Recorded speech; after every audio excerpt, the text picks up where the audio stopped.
Last episode, the prodigal son Ryan Sessegnon returned to Fulham as we resurrected our form, driving up the table into the European spots. And today, with the games coming thick and fast, it's time to dive straight back into the action. But first, as ever, we're starting out with your comments. Hello, boss. I am the Fulham morale advisor, and Sasa Lukic has found himself out of the squad as Kearney, Dominguez, and Sander Berge are getting more game time than him, as he believes he's better than them, and has also noticed you're looking for a new midfielder. He stated to the press that if he doesn't get at least 20 games by the end of the season, he'll be walking straight out of the office. So while the morale advisor Jeff Bezos is really splashing the cash on all different types of staff these days, I think it's a very interesting point to bring to my attention though, because having only played 10 games in all competitions so far this season and just 6 in the Premier League, it seems like Sasa Lukic is certainly not a happy man. He's actually been in pretty decent form for me so far this season, chipping in with 4 goals, absolutely smashing the likes of Sander Berge and Nicolas Dominguez out of the park, only being beaten by the veteran Tom Kearney, who's notched up 5 more appearances than him. So in the interest of me wanting to maintain the happy morale that I've got at the club at the moment, I do want to have a little bit of a chat with Sasa just to see what's going on in his head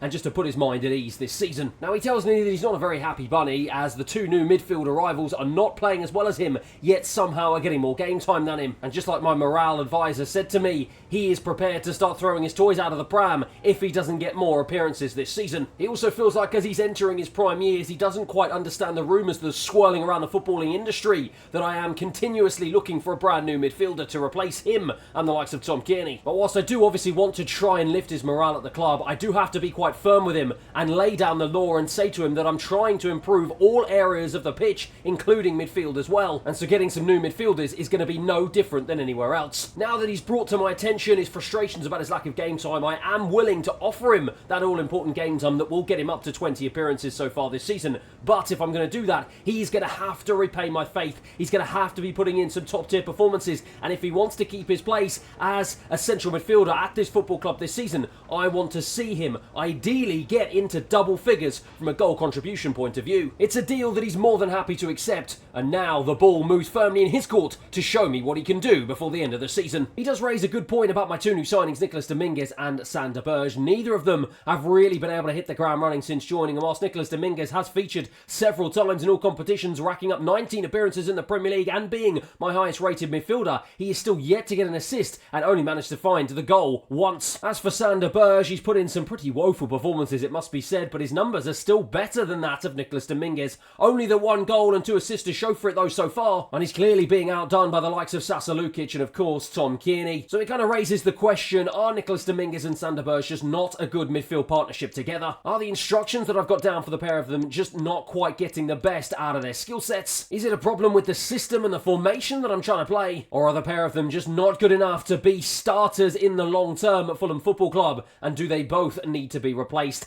Let me know down below in the comments what you think. I think you should sign Hugo Lloris as a backup goalkeeper. He'll be a good backup option if Leno gets injured, and it should cost you under 600k. Now, you know what? That's an interesting one, and something that I hadn't really considered. I've spoken at length at the very beginning of this episode questioning whether or not I see Bernd Leno as my long-term number 1, but with him being 31 years of age, now up to an 83 rated, and now being the club captain, he's put in some really good performances so far this season. But with me only having a 74 rated Marek Rodak as his reserve, and with his contract expiring in 5 months and him not showing me any sort of level of performance that would indicate him getting a contract extension, plus with me bringing in some younger players to try and reduce the average age of the squad, plus with me being in an unlikely battle for European football in the Premier League this season, do I potentially need a more experienced head who's been there, done that, and got the t-shirt and a World Cup trophy to boot to try and get me over the line this season? Could Hugo Lloris be that very man? And you know what? Even though he doesn't fit into the American ethos that Jeff Bezos wanted to create here at Fulham, being a Frenchman, he does have experience playing in LA for the MLS, and he does have that big star name that can cross over into the American market. So I think he would be the perfect signing that Jeff Bezos would approve. And so that is why I think the now 37-year-old Frenchman can be the perfect experienced addition to this young squad, as Hugo Lloris joins Fulham Football Club on a return back to the Premier League, getting him in a swap deal with our 3rd choice goalkeeper Steven Brenda. He's a player for the history books, and he's not just an upgrade on my now departed 3rd choice goalkeeper, but he's also an upgrade on my 2nd choice goalkeeper whose contract expires in 5 months. He might be a man that many think are on the decline, but he still has some pretty decent goalkeeping experience and some pretty decent stats to boot, and I'm hoping he will be an able deputy for the 31-year-old German, and I'm hoping he will have that all-important European experience to try and guide us over the line in the Premier League. Speaking of the Premier League though, it's time now to dive straight back into the football. And after making our way through the month of February, the inconsistency continues here at Craven Cottage. Cottage, as a couple of poor results have now dropped us down into 9th spot, but we do have a game in hand. And that game in hand is going to be up against a team who we are fighting for that final European spot in Brighton, at home at Craven Cottage once again. It's a return to my strongest starting 11, as you will see Leno back in goal, Tete, Diop, Sutalo, Robinson at the back. Lukic does get that start in central midfield alongside Dominguez, Buendia, Pereira, Iwobi all start behind Munoz up front. So Stupinian for Brighton with a free kick to get us kicked off here and underway as he floats a ball forward. It's Lukic though, that man in the heart of the midfield, who wins the ball back with a really good header. And now Buendia is challenged, but Tete now will bring it away. And Tete looks to burst down the right-hand side.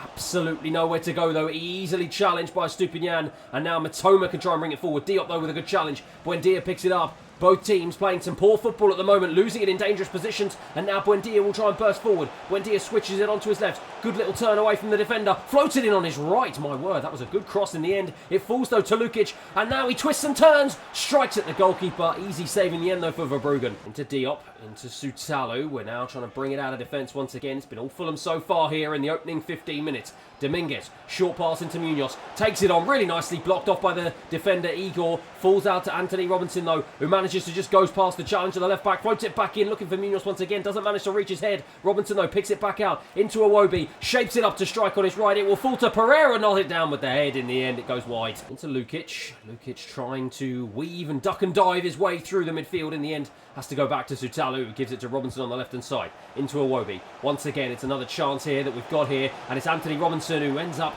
just dummying the defender. Plays it short into Andreas Pereira. Looks for the cutback. Can't quite find it. We're knocking at the door, but we can't knock it down. Sutalo nods it down into Anthony Robinson, who plays it into Lukic. Nice little touch and turn, and loses it in a dangerous spot though, and Brighton now have the opportunity to counter-attack here. Solly March plays it back into Lamptey. Lamptey looking up the right-hand flank, and he finds that man Solly March, who drives down this right-hand side, looking to go past Anthony Robinson. The American though with a brilliant challenge, wins it back, and Iwobi now will be the man to burst forward. End-to-end stuff here at Craven Cottage. Neither team able to find a breakthrough though so far, but Iwobi's going to look to try and see if he can be the man to change that here. Plays a lovely ball through into Lukic. This is his opportunity. The man into the box here, plays it across into Buendia, and finally Fulham get all of their prayers answered, and they get the goal that they so richly deserve after 14 minutes on the clock. He demanded more game time. I put a marker down, demanding him to get 10 goal contributions, and he's popped up with one right here in front of our eyes, in front of the home fans. Lovely run from Lukic, lovely little ghost into the back post from Buendia, unmarked. He wasn't going to miss from there. 1-0. Tainen though for Brighton as they look to try and respond immediately. Joao Pedro though picks it up, lovely little step over, looking to go past Sutalo.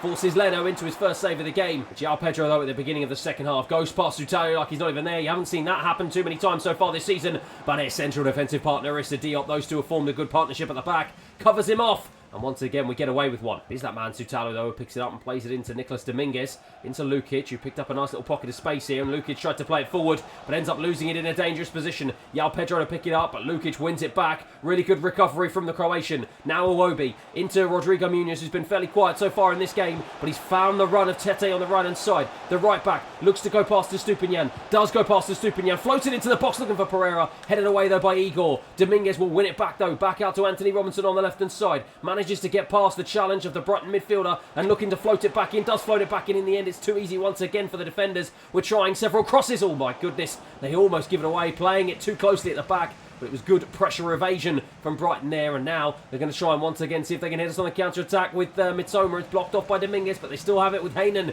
Heinen in the centre. My defence and my midfielders just opened up here, but Sutalo with a crunching challenge. Andreas Pereira into Lukic. I've got to try and catch my breath here for a second as this game is really opening up. It's Buendia, the goal scorer, full of confidence, takes it on with his left, forces the keeper into a save. Well, we're past the hour mark, and finally it's time to call the cavalry. Andreas Pereira and Munoz will go off. Torre and Jimenez will both come on, looking to add a little bit more pace and directness and height to my attack here as we have a corner in a very good position. Buendia will be the man to float it in, looking for the head of Tete, doesn't manage to find it. Tete though will not be able to get on the second ball. Instead it will be Iwobi who picks it up. Looks to play it across into Sutalo. Out to Dominguez. Dominguez looking to the right-hand side. Finds Issa Diop. Issa Diop almost lost it in a dangerous position there, but just about manages to get away and evade a couple of challenges. Lukic now out to the left-hand side of Robinson. Into Iwobi. Iwobi dinks it across. Looking for the big man, Traore. Looked for the volley. Couldn't find it. Dominguez will get the volley, though. Straight at the goalkeeper. Eric Lamptey. Past one challenge. Good play from the right back here as he plays it into the centre of Billy Gilmore. They're really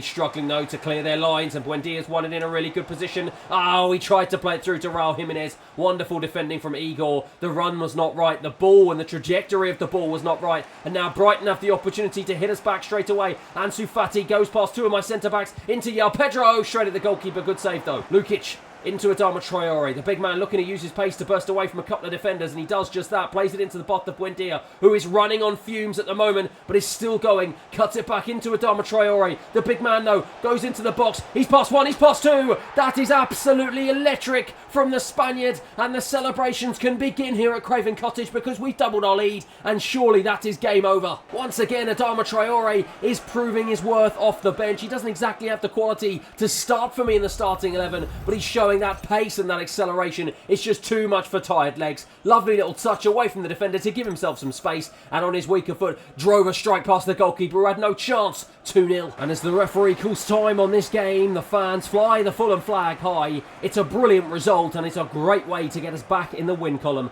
as it finishes here at full time. Fulham 2, Brighton 0. And that win lifts us above the South Coast club with a game in hand up to 40 points. And we're now once again just 3 points behind the European spots, 3 points behind Newcastle with a game in hand as well. I put a marker down to Sasa Lukic to get 10 goal contributions at the beginning of this episode, and since then he's picked up 2 additional assists, one in that game with a fabulous run and ball across into Buendia. And if he continues on the same trajectory, he may well secure his future for next season. Speaking of this man, Emi Buendia, though, he's struggled since joining in the summer, and with him only getting 3 goals and 1 assist in 22 appearances in all competitions, it's not the return I was hoping for the highly rated Argentinian. However, I am hoping finally getting a goal after a long time of asking will hopefully ignite his Premier League campaign for the remainder of the season. And as for Adama Traore, I mentioned he doesn't have the required quality to start for me with him just being 75 rated, but he shows with that pace and acceleration and that humongous strength that he offers me, he does offer quality off the bench, and he is a very important cog to this Fulham team if we want to get European football this season. One man, though, who seems to be slowing down in his contribution in a Fulham shirt is this man, Rodrigo Munoz. He had an absolutely stellar opening 6 months of the season,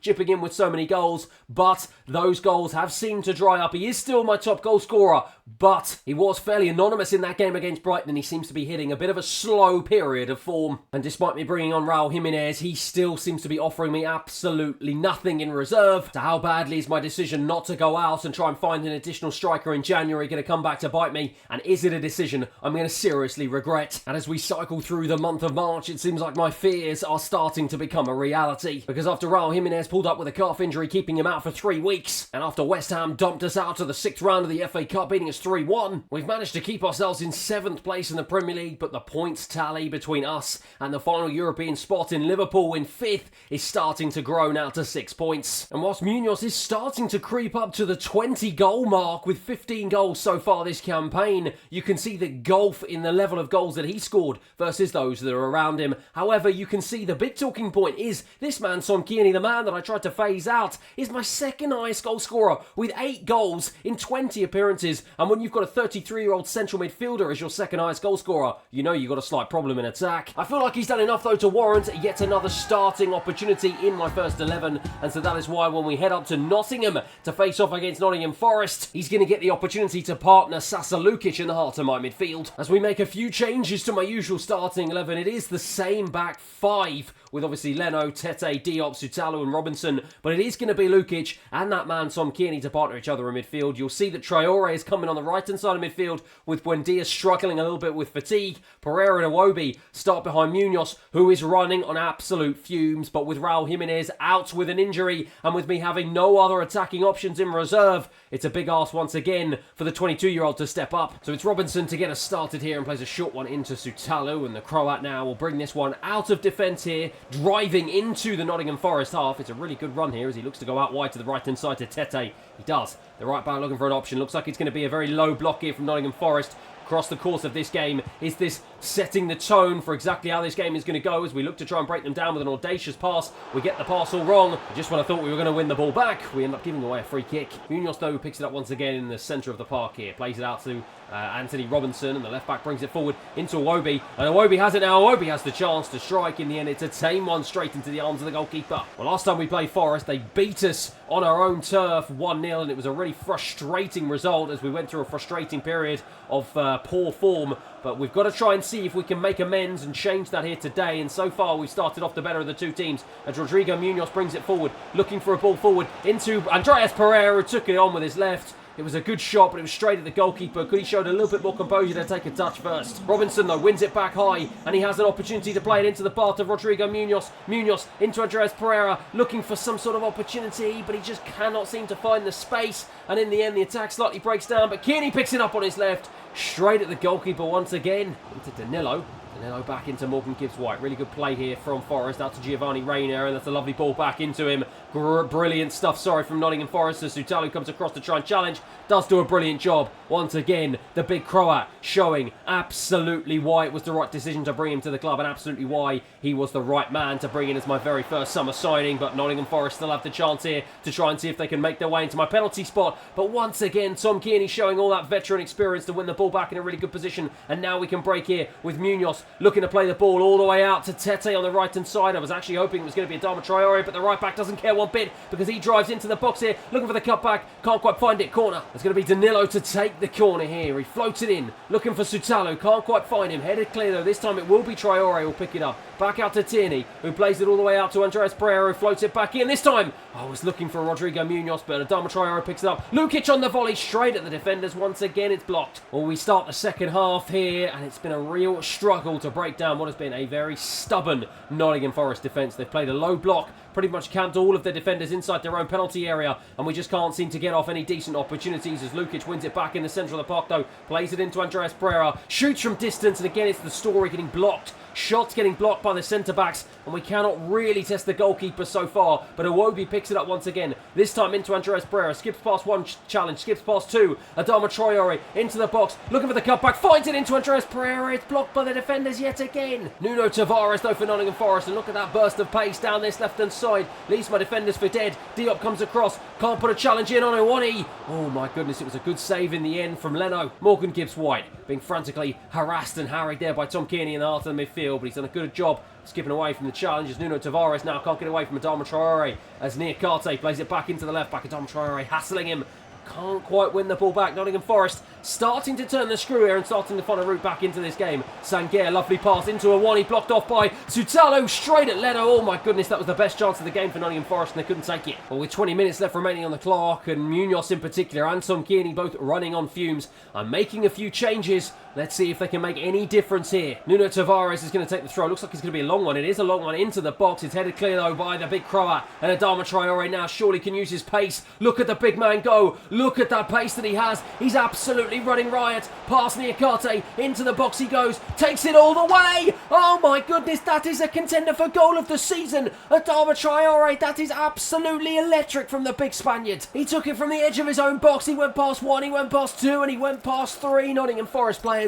Drove all the way into the penalty area. He had the option to play it across, but he saw his name up in lights, and my word, he found his name up in lights. A fabulous run, an even better finish. Adama Traore celebrates wildly. We take the lead 1-0. Nottingham Forest have about 10 minutes remaining on the clock here to try and find some sort of route back into this game, but they're playing it around at the back here. They're under a bit of pressure, but Yates evades that pressure once again. Out to Montiel on the right-hand side. Lovely little turn away into Giovanni Reina, a man who was on my shortlist and is on my radar for a potential summer transfer as Callum Hudson-Odoi into Morgan Gibbs-White, skips away from one challenge, skips away from two. Leno made a bit of a meal of it, but managed to get onto the second ball. Unfortunately, we breathe a sigh of relief. Adama Traore, though, the goal scorer, full of confidence, plays a lovely ball into the substitute, Timothy Castagna, who bursts down this right-hand side, looking for a ball into the box, plays it into Emi Buendia on as a substitute in place of Munoz, and he drags his shot well wide. Andreas Pereira into Adama Traore. Every single man and his dog is just waiting for the referee to blow his whistle, but Adama Traore continues to go. He went past several players. Adama Traore is having a really good second half of the season here as Anthony Robinson throws it into the box to absolutely no one. It falls almost to Andreas Pereira, who can't get on the loose ball. The goalkeeper has it for Nottingham Forest, looks to clear his lines. We look at the referee who blows his whistle for full time. It's another hard-fought game. It's another clean sheet, and it's another 3 points on the board here as I shake the hand of the Nottingham Forest manager,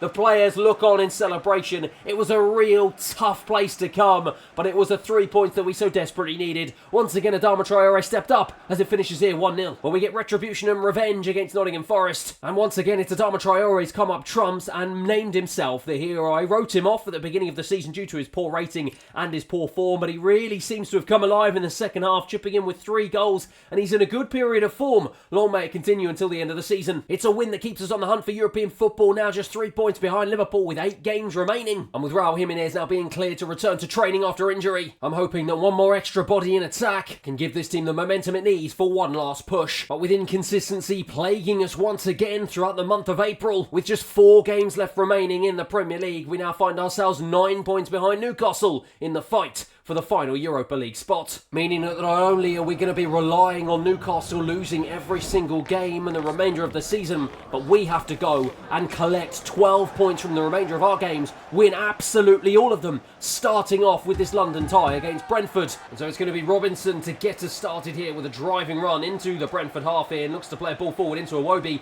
who's managed to keep himself onside and goes into the box here, waiting for the cutback, almost found the cutback into Rodrigo Munoz, who ended up dragging his shot well wide. So it's Collins for Brentford, but it's intercepted and really well won by Andreas Pereira into Buendia, across into Munoz. Oh my goodness, how did he miss from there? It was a gilt-edge opportunity that he had to take, and he blazed it against the crossbar, and we've just got to hope that we don't live to regret that as Tete picks it up, goes past one player, into the box he goes, looks for the cutback, finds it into Buendia. I cannot believe it. Lukic on the edge of the box, strikes it against the defender, it's headed clear. We look to try and pick up the scraps, but Brentford managed to get on the loose ball. Diop into Tete. This time it's Tom Kearney. Oh my goodness, we are still reeling from that missed opportunity there. I thought that was going to be an easy 1-0 lead. It falls to Iwobi. Iwobi takes the strike on, deflected. It will go out for a corner. Just how on earth did Rodrigo Munoz miss from there? The form that he has been in across the course of the season. He'll be absolutely kicking himself as Buendia off the bar. It was a wonderful save from the goalkeeper to get a touch on it. I thought that was about to nestle into the top left-hand corner as well. It's blocked off again though by the Brentford defenders. We're pressing high here, but so far we can't find a way through. Silva